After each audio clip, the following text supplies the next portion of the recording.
vai var tāli nāc. Tā, lai redz to ozolu, varbūt uz to pusi pat vajadzēja kaut kādīgi.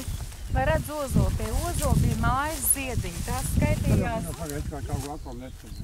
skaitījās tāliem dzimtās mājas, ja? No kurām tika izvesti kurā gadā, Dāli? Kurā gadā tika izvesti jūs? 49. gadā?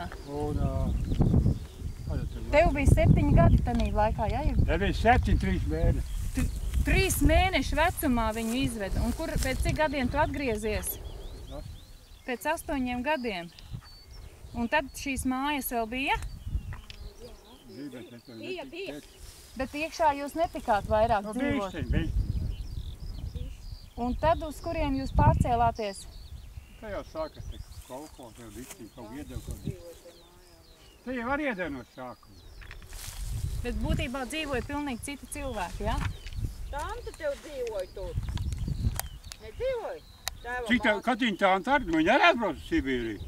Viņa tur bišķiņ dabūja vienu izstavi, pa pelkā tur dzīvoja iekšā.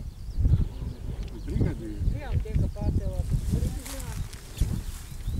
Zemīt arī bija tie mājas, vai ne? Čaumaņi arī. Jā, čaumaņi arī.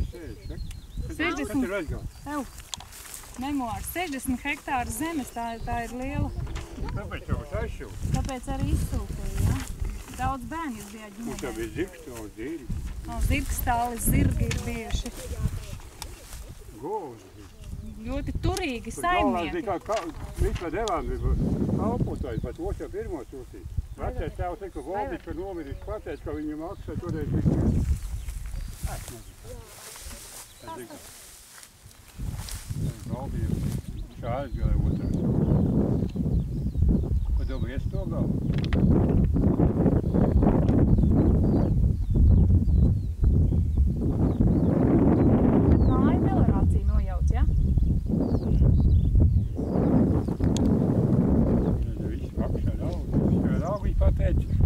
Izīs laukā, labāk kāpēc vākām iedevēt.